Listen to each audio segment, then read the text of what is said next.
오늘 아침 우리에게 주시는 하나님 말씀은 잠언 18장 13절에서 24절의 말씀입니다. 잠언 18장 13절부터 24절까지의 말씀을 봉독하겠습니다.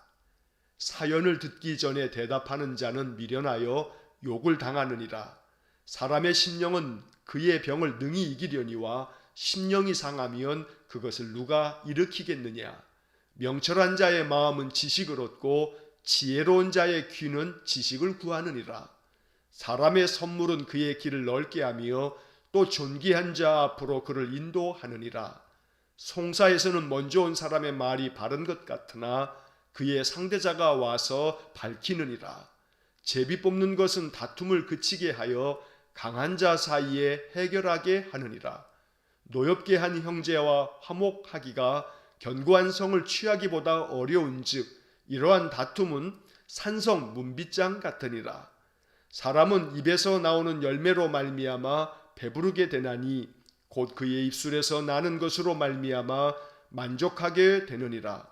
죽고 사는 것이 혀의 힘에 달렸나니 혀를 쓰기 좋아하는 자는 혀의 열매를 먹으리라. 아내를 얻는 자는 복을 얻고 여호와께 은총을 받는 자니라. 가난한 자는 간절한 말로 구하여도 부자는 엄한 말로 대답하느니라. 많은 친구를 얻는 자는 해를 당하게 되거니와 어떤 친구는 형제보다 친밀하니라. 아멘. 자, 어제 말씀에 이어서 오늘 18장의 나머지 부분의 말씀을 읽었습니다.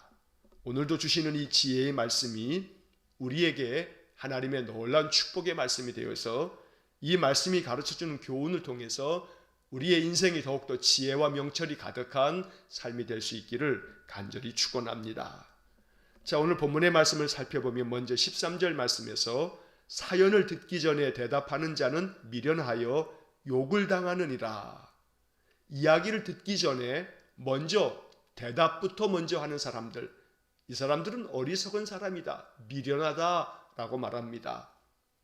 그러니 사연을 다 듣기 전에, 상대방의 이야기를 듣기 전에 자기 이야기부터 하지 말고 상대방의 이야기를 먼저 다 듣고 난 다음에 자초지종을 다 살피고 그리고 난 다음에 이야기를 해도 늦지 않다고 말하는 것입니다. 자, 이 13절의 말씀을 새번역 성경은 이렇게 번역해 놨습니다. 다 들어보지도 않고 대답하는 것은 수모를 받기에 알맞은 어리석은 짓이다. 그러니 다 들어보기도 전에 그저 성급하게 결정을 내리고 결론을 내리고 자기 생각대로 그저 먼저 말을 쏟아내는 사람, 이거 참으로 자기에게 부끄러움이 될 수 있는 어리석은 짓이니까 먼저 잘 들어라. 듣고 난 다음에 생각해보고 판단해보고 그리고 난 다음에 말하는 것은 천천히 해라 라고 이야기하는 것입니다. 구약에 잠언이 있다면 신약에도 잠언과 같은 말씀이 있습니다. 그것은 야고보서가 바로 그러합니다. 그래서 야고보서를 일컬어서 신약의 잠언이다 이렇게 말하는 분들도 계십니다. 자, 오늘 13절의 말씀에 대해서 신약성경 야고보서는 같은 맥락에서 이런 말씀을 우리에게 들려줍니다. 야고보서 1장 19절의 말씀입니다. 사람마다 듣기는 속히 하고 말하기는 더디하며 성내기도 더디하라. 야고보서 1장 19절 말씀입니다. 지혜로운 사람은 듣기는 속히 하고 듣는 것은 속히 빨리 마음 가운데 들으려고 하고 말하기는 더디해라. 그래서 오늘 본문의 말씀처럼 사연을 듣기 전에 대답하는 것, 그저 듣는 것을 속히 하고 말하는 것을 더디해야 하는데 말이 먼저 나가고 듣는 것은 나중에, 아니 듣지도 않는 것, 이것은 참 미련하고 어리석은 짓이라고 성경은 말씀하고 있는 것입니다. 그러므로 늘 들을 줄 아는 마음, 말하기보다 듣는 것을 더 잘할 줄 아는 사람, 이 사람이 지혜로운 사람입니다. 자, 14절 말씀 보면 사람의 심령은 그의 병을 능히 이기려니와 심령이 상하면 그것을 누가 일으키겠느냐. 자, 사람의 심령이 자기의 병을 능히 이긴다. 이 이야기는 사람이 가지고 있는 그 영혼, 사람의 마음, 사람의 정신이 더욱더 굳건해지면 어떤 병이라 할지라도 이겨낼 수 있는 마음이 생겨진다는 겁니다. 쉬운 성경의 번역으로 보면 사람의 영이 병을 이기게 하는데 영이 상하면 어떻게 할 수 있을까? 이렇게 번역해 놓았습니다. 우리의 영은, 우리의 마음 중심은 그 어떤 환경 속에서도 환경을 극복할 수 있고 육신의 질병까지라도 그 병을 이길 수 있도록 그 힘이 마음 심령에서부터 나온다고 가르쳐 주는 것입니다. 그래서 마음 심령이 중요합니다. 마음이 약해지면 이길 수 있는 병조차도 이겨내지 못합니다. 그래서 우리의 마음 심령에 하나님의 은혜가 임하도록 내 심령 안에 성령이 충만하도록 기도해야 하는 겁니다. 여러분, 우리가 오늘날에 모든 병의 근원이 뭐라고 합니까? 만병의 근원은 스트레스다 이렇게 말하지 않습니까? 여러분, 그 스트레스라고 하는 거 우리의 마음의 심령이 굳건해지고 우리의 마음 심령에 성령이 충만하면 어떤 스트레스도 이겨낼 수가 있습니다. 스트레스로 여기지 않는 마음이 우리 안에 가득하다면 문제될 것이 없습니다. 그러니 오늘 14절의 말씀에 사람의 심령이 중요하다. 사람의 심령을 잘 관리하고 돌볼 줄 아는 것이 지혜다. 이렇게 14절을 읽어야 합니다. 그러므로 날마다 나의 심령에 하나님의 은혜가 부어져서 내 심령이 어떠한 육신의 문제들을 다 이겨낼 수 있을 만큼 견고한 심령이 되어지도록 늘 말씀 안에 거하시고 찬송 가운데 거하시고 늘 기도의 삶을 통해서 우리의 심령이 어떠한 병도 이겨낼 수 있는 강하고 담대한 심령이 되시기를 간절히 축원합니다. 자, 15절 말씀에 명철한 자의 마음은 지식을 얻고 지혜로운 자의 귀는 지식을 구하느니라. 자, 이 15절의 말씀은 우리가 지금까지 잠언을 읽으면서 이와 같은 말씀을 여러 번 읽었습니다. 자, 명철한 사람은 항상 지식을 구하고 지혜를 얻고자 하고 하나님 주시는 그 명철함이 더 가득하기를 구한다는 겁니다. 그래서 은이나 금을 얻으려고 수고하는 것보다 지혜와 명철을 구하려고 더 애쓰는 마음, 이것이 참 지혜라고 말씀하고 있는 겁니다. 자, 이 15절 하반절에 지혜로운 자의 귀는 지식을 구하느니라. 우리가 정말로 구해야 할 것은 하나님 주시는 하늘의 지혜, 하나님 주시는 명철을 구해야 합니다. 그런데 오늘 이 15절이 가르쳐주는 아주 중요한 원리가 하나 있습니다. 지혜는 귀를 통해서 얻게 된다는 겁니다. 지혜로운 자의 귀는 지식을 구하고 지식을 얻게 된다. 여기서 지식이라고 번역됐습니다만 이 단어는 지혜, 명철과 같은 의미로 우리가 해석해도 전혀 그르지 않습니다. 자, 지혜로운 사람의 귀는 항상 들을 마음이 있어서 누구에게로부터도 듣고자 하는 마음 때문에 그 지혜가 더욱 풍성해진다는 겁니다. 듣는 마음이 지혜라고 성경은 말씀합니다. 그래서 언제나 들을 줄 아는 귀를 갖도록 힘써야 합니다.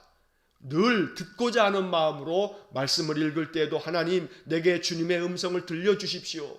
어떠한 사람의 이야기를 할지라도 저 이야기 속에서 내가 들을 만한 교훈은 없는지 생각해 보는 것, 이것이 지혜와 명철을 얻는 길입니다. 자, 16절의 말씀을 보면 사람의 선물은 그의 길을 넓게 하며 또 존귀한 자 앞으로 그를 인도하느니라. 자, 여기 사람의 선물이라고 번역이 됐습니다. 자, 이 사람의 선물이 사람의 길을, 그 사람의 길을 넓게 만들어 준다. 이 선물은 뇌물하고는 다릅니다. 뇌물은 내가 이것을 저 사람에게 주면 나에게 이러한 것들이 돌아오겠지, 계산적인 마음을 가지고 내가 얻을 것을 생각하면서 누군가에게 무엇을 주는 것, 이건 뇌물입니다. 하지만 선물이라고 하는 것은 내 마음 가운데 감사의 마음을 담아서 존경과 사랑의 마음을 담아서 그를 위해서 오직 그 사람을 존중히 여기며 사랑하기에 그에게 감사의 마음으로 전해주는 것이 선물입니다. 그런데 이 사람이 마음 가운데 그렇게 사랑과 존경으로 선물을 누군가에게 제공한다면 그 선물은 이 선물을 제공하는 이 사람의 인생의 길을 넓게 만들어 준다라고 말하는 겁니다. 이것은 뇌물로 말미암아 나에게 돌아오는 그 어떤 수익을 말하는 것이 아닙니다. 내가 존경 어린 마음으로 사랑과 감사의 마음을 담아서 누군가에게 선물을 하는 것은 결국 그것으로 인해서 상대방들은 나라고 하는 사람의 인품, 나라고 하는 사람, 이 선물을 준 사람의 그 아름다운 성품을 보면서 이 사람을 칭찬하게 됩니다. 많은 사람들에게 칭찬합니다. 이 사람이 참 성품이 귀하고 참 아름다운 마음을 가지고 있다고 사람들에게 이야기합니다. 그러면 주변 사람들까지도 이 선물을 준 사람의 그 따뜻하고 아름다운 그 마음을 인정하면서 사람과의 관계가 더욱 넓어지게 됩니다.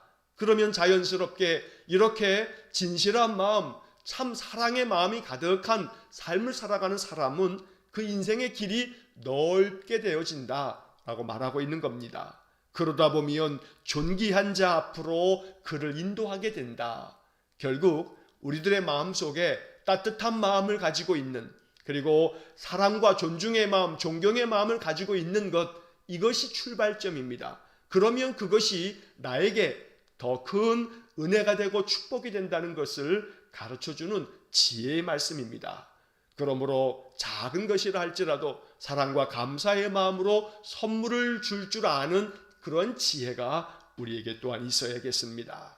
자, 17절 말씀을 보시면 송사에서는 먼저 온 사람의 말이 바른 것 같으나 그의 상대자가 와서 밝히느니라. 18절 제비 뽑는 것은 다툼을 그치게 하여 강한 자 사이에 해결하게 하느니라. 자, 먼저 17절 말씀에서 송사, 재판을 말하는 겁니다. 자, 재판을 하게 되게 되면 언제나 그 재판의 쟁점은 어떤 사람은 잘못됐고 어떤 사람은 잘했고 이 판가름이 나게 되어져 있습니다. 자, 그런데 재판을 할 때 재판관이 먼저 온 사람의 이야기를 잔뜩 듣고 그렇구나, 당신의 말이 맞네, 당신이 옳은 사람이네 라고 성급하게 판정을 내려서는 안 된다는 겁니다. 먼저 온 사람의 이야기를 듣게 되면 그 사람의 말이 바른 것 같지만, 그러나 그 다음에 온 상대편의 이야기를 듣다 보면 결국은 그것이 사실이 아닌 것도 드러나게 된다는 겁니다. 그래서 공정한 판단을 위해서는 양쪽의 말을 다 들어야만 된다는 것입니다. 어떠한 쪽의 일방적인 말만 듣고서 경솔하게 판단하는 거, 이거 어리석은 일이다. 그러므로 무슨 일이든 판단을 할 때에는 양쪽의 상대방의 이야기들을 다 들어보고 지혜롭고 공정하고 합리적으로 판단해서 누가 옳은지 누가 그른지를 정확하게 공정하게 판단할 줄 아는 것, 이것이 지혜라고 말씀하고 있는 것입니다. 그러므로 한 사람 말만 듣고 판단해서는 안 됩니다. 이것은 어리석음입니다. 누군가가 어떤 이야기를 하게 되면 그 이야기의 상대방은 어떤지 그 이야기를 함께 경청할 줄 알아야 합니다. 그래서 언제나 지혜로운 사람에게 중요한 것은 균형 감각입니다. 균형이 있어야 합니다. 어느 한쪽으로 치우쳐서는 안 됩니다. 누구의 이야기라도 그 사람 이야기만 듣고 그 사람 말이 맞다고 판단해서는 안 됩니다. 언제나 이쪽의 이야기도 듣고 저쪽의 이야기도 듣고 균형 있게 들어서 내 마음속에서 지혜롭고 또 바르게 잘 판단할 줄 아는 것, 이것을 성경이 우리에게 가르쳐 줍니다. 자, 그 다음 18절의 말씀은 이렇게 17절에서 재판을 통해서 이쪽 얘기도 듣고 저쪽 이야기도 들어봤는데 어느 쪽 이야기도 다 옳은 것 같고 어느 쪽으로도 판정을 내리기가 어려울 때는 어떻게 하면 좋은가? 18절에서 제비를 뽑는 것이 지혜로운 방법이다. 그러면 다툼을 멈추게 된다라고 말하는 겁니다. 강한 자 사이에 해결하게 하느니라. 양쪽이 서로 강한 자가 되어서 서로 자기 주장만 계속 일삼게 되면 어느 한쪽으로도 기울어져서 판정을 하면 안 되기 때문에 그럴 때에는 서로에게 이야기해서 어느 쪽 말도 옳은데 당신들이 서로 강하게 자기 주장만 하고 있으니 이렇게 하자, 제비를 뽑아서 어느 한쪽을 우리가 인정해 주자라고 하는 그런 판결이 오히려 더 낫지, 어느 한쪽의 일방적인 그 이야기만 두둔하는 것은 이것은 어리석은 일이라고 가르쳐주고 있는 겁니다. 결국 제비 뽑는다는 게 뭡니까? 결국 이 제비 뽑는다라고 하는 것은 그 균형을 잃지 않도록 어느 한쪽도 치우쳐서 편들어주지 아니하고 균형 있게 하기 위해서 내가 판정하는 것이 아니라 제비를 뽑아서 하겠다라고 하는 것을 통해서 사람들의 마음의 그 다툼을 다스릴 수 있다는 겁니다. 자, 이어지는 19절 말씀에 보면 노엽게 한 형제와 화목하기가 견고한 성을 취하기보다 어려운즉 이러한 다툼은 산성 문빗장 같으니라. 자, 여러분 이 19절의 말씀을 우리가 깊이 생각해 보면 이 말씀이 우리에게 주는 참 중요한 원리가 있습니다. 자, 이 19절의 말씀은 원만한 인간관계를 형성하기 위해서 어찌해야 하는지를 알려주는 지혜로운 말씀입니다. 먼저 이 19절의 말씀에서 이야기하는 것은 하반절부터 먼저 읽고 이해하는 게 중요합니다. 이러한 다툼은 산성 문빗장 같으니라. 자, 이야기는 어떠한 사람과 다툼을 벌이게 돼서 갈등하게 되고 분쟁이 생기고 다툼이 일어나게 되면 그러면 상대방은 그 다툼으로 말미암아 마음의 문빗장을 걸어 잠근다는 겁니다. 그래서 그 다툼이라고 하는 것은 사람과 사람 사이에 산성, 높은 산성을 견고하게 지켜줄 수 있는 그 문을 닫아두는 문빗장, 이것과 같아서 사람들이 갈등이 생기고 다툼이 생기면 상대방에 대한 내 마음의 문을 닫아버린다는 겁니다. 그러면 그 사람과 나 사이의 관계가 이제 서먹해지게 되고 관계가 점점 멀어지고 관계가 끊어진다는 겁니다. 자, 그렇기 때문에 노엽게 한 형제와 화목하기가, 이것은 어떠한 갈등과 다툼으로 말미암아 상대방을 노엽게 만들었을 때 그 사람이 마음의 문을 닫아버리기 때문에 그 사람과 화목한다는 것이 견고한 성을 취하는 것보다 더 어렵다. 견고한 성을 가서 취하는 거 얼마나 어려운 일입니까? 그런데 이거보다 더 어려운 것은 마음의 문을 닫아버린 사람하고 화목해지는 것, 다시 관계를 회복하는 거, 이거 너무나 어려운 일이다 라고 말씀하고 있습니다. 그래서 오늘 19절의 말씀은 어떠한 일 앞에서도 갈등과 다툼과 분쟁을 일으키지 않도록 사람들과의 관계 속에서 언제나 그 말을 할 때도 지혜롭고 신중하고 조심할 줄 알며 사람의 마음에 상함을 주지 아니하도록 언제나 자기 자신을 살필 줄 아는 것, 그래서 사람들과 늘 화목하기 위해서 나 자신을 낮출 줄 아는 겸손함을 포함해서 언제나 나 자신을 삼갈 줄 아는 마음, 이것이 지혜라고 가르쳐주고 있는 것입니다. 자, 그 다음 이어지는 20절 말씀을 보시면 사람은 입에서 나오는 열매로 말미암아 배부르게 되나니 곧 그의 입술에서 나는 것으로 말미암아 만족하게 되느니라. 21절 죽고 사는 것이 혀의 힘에 달렸나니 혀를 쓰기 좋아하는 자는 혀의 열매를 먹으리라. 자, 20절과 21절의 말씀은 다시금 말에 대한 이야기를 합니다. 언어 생활이 얼마나 중요한지 또 교훈하고 있습니다. 어제도 말씀드리고 여러 차례 계속 말씀드리고 있습니다만 잠언의 말씀에서 말과 관련된 우리의 이 언어 생활과 관련된 지혜의 말씀이 너무나 많습니다. 이것은 그만큼 사람의 말이라고 하는 것이 그 사람을 존귀하게도 만들지만 말로 인해서 더 많은 어려움을 끼치는 것이기 때문에 말의 지혜야말로 지혜와 명철에 굉장히 중요한 그러한 비중을 차지한다는 사실을 우리가 잊지 말아야겠습니다. 자, 이 20절 말씀에서는 사람은 입에서 나오는 열매로 말미암아 배부르게 된다. 입에서 나는 것으로 말미암아 만족하게 된다. 자, 여기에 열매라고 하는 말이 나옵니다. 21절의 말씀에서도 혀의 열매를 먹게 된다라고 말합니다. 입에서 나오는 말이 이게 열매가 되는 겁니다. 우리가 그런 말 하지 않습니까? 말이 씨가 된다. 말이 씨가 된다. 우리의 말이 씨앗이 되어서 그 말로 인해서 열매가 맺혀지는 거 아니냐. 그래서 우리가 하는 그 속담에 말이 씨가 된다는 말을 하고 있는 겁니다. 자, 오늘 20절과 21절의 말씀도 마찬가지입니다. 입에서 나오는 열매가 있다. 입에서 나오는 말이 씨가 돼서 그것이 열매가 되어지면 그것으로 말미암아 사람이 배부르게 된다.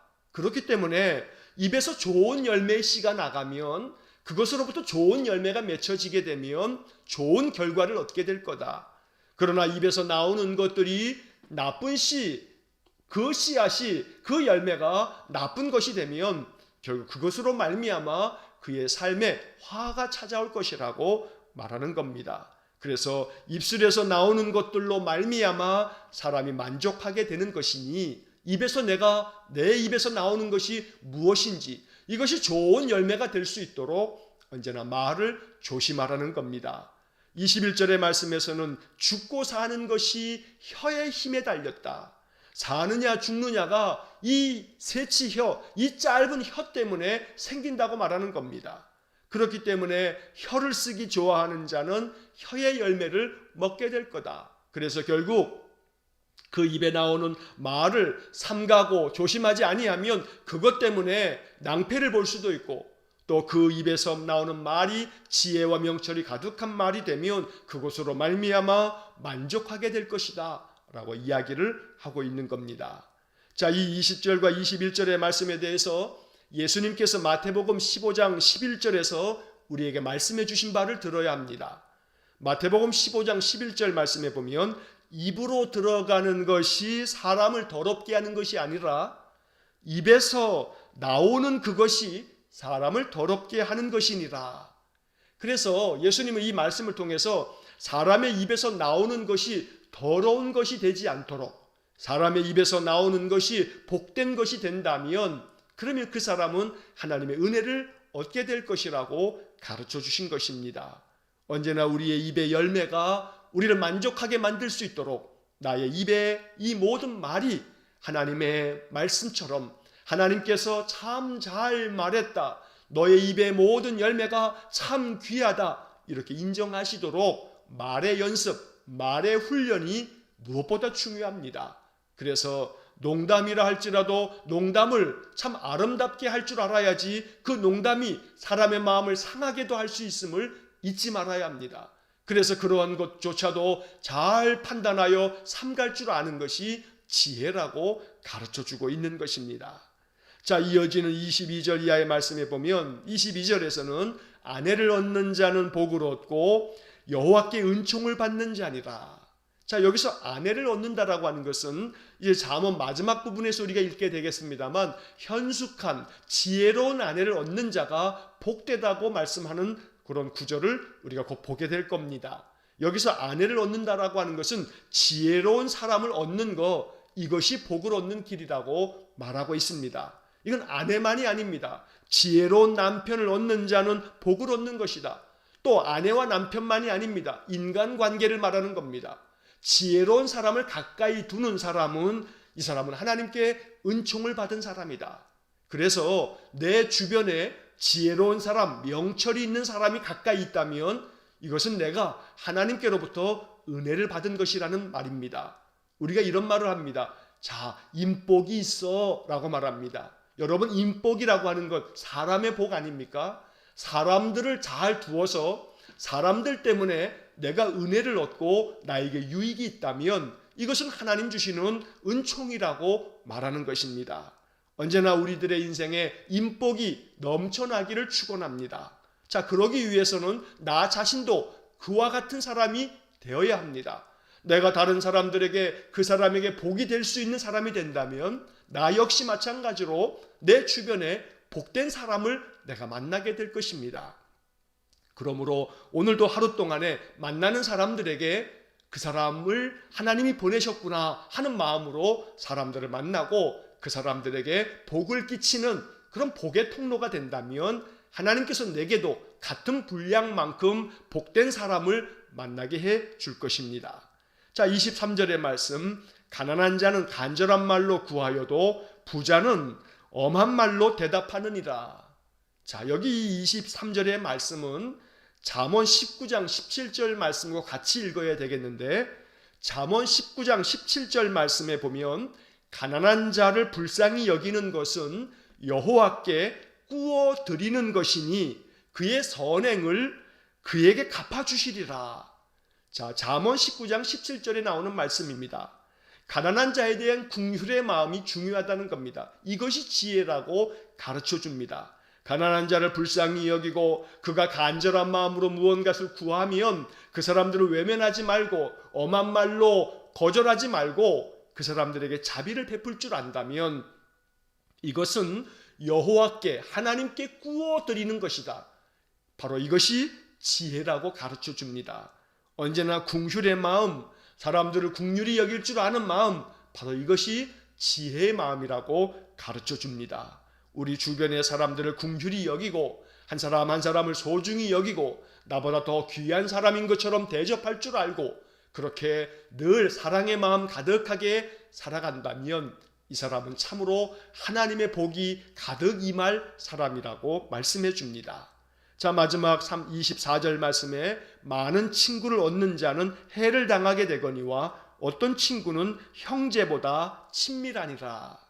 자, 많은 친구를 두는 것, 이게 참 좋은 것 같은데 여기서 많은 친구라고 하는 것은 이러한 것이 이 말씀 안에 생략되어져 있는 것입니다. 많은 친구를 얻는 것, 그런데 그 많은 친구가 어리석은 친구를 말하는 겁니다.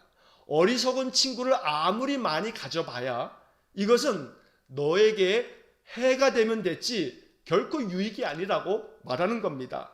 그렇기 때문에 단 한 사람을 친구로 두더라도 지혜로운 사람을 두어야 이것이 너에게 큰 축복이 되는 것이지, 친구는 많은데 그 친구들이 모두가 다 이기적이고 욕심이 가득하고 마음 가운데 못된 마음만 품고 마음의 생각과 그 마음에 품는 동기가 언제나 불손하고, 그렇다면 그런 많은 친구는 오히려 너에게 해를 끼칠 뿐이다 라고 말하고 있습니다.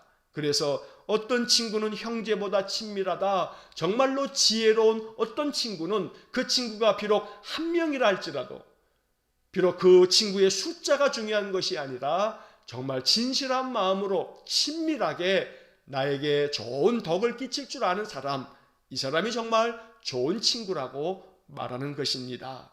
친구의 숫자가 중요하지 않습니다. 중요한 것은 한 사람을 사귀더라도 그 한 사람이 지혜롭고 덕이 가득한 사람을 만나는 것, 바로 이것이 축복이라고 성경은 우리에게 교훈하고 있습니다.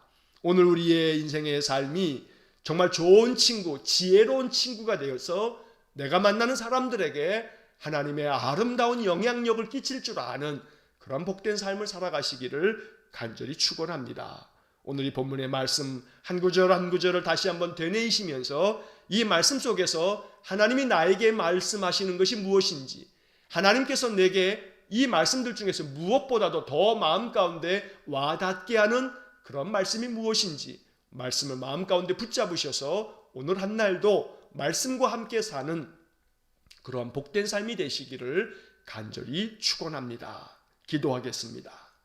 사랑과 자비가 풍성하신 하나님, 우리의 인생의 삶에 말씀이 주는 지혜를 깊이 깨닫고 이 말씀을 통해서 내 삶을 어찌해야 할 바를 바르게 알아서 언제나 말씀이 우리의 삶을 더욱더 성숙하게, 우리의 인격을 더욱더 풍성하고 더 깊은 마음을 갖도록 우리를 변화시켜 주시고 우리에게 말씀의 능력을 부어 주옵소서. 오늘도 잠언 18장의 이 귀한 말씀 한 구절 한 구절이 우리 안에 양약이 되게 하시고 이 말씀으로 말미암아 우리가 더욱더 그리스도의 아름다운 성품을 닮아가는 귀한 믿음의 사람들 되게 하여 주옵소서. 한날의 모든 삶을 또한 주님께 의탁하오며 예수님 이름으로 기도하옵나이다. 아멘. 우리 구주 예수 그리스도의 은혜와 하나님 아버지의 극진하신 사랑과 성령의 교통하심이, 말씀이 지혜가 되어 우리의 인생의 삶이 우리 주님께서 칭찬하시고 인정하시며 사람들로부터도 존중이 여김을 받는 지혜가 풍성한 삶을 살기를 소원하는 머리 숙인 믿음의 성도들 위에와 저들 가정과 온 가족들 위에, 우리 성도들의 모든 삶의 영역 위에 이제로부터 영원토록 함께 하시길 간절히 축원하옵나이다. 아멘.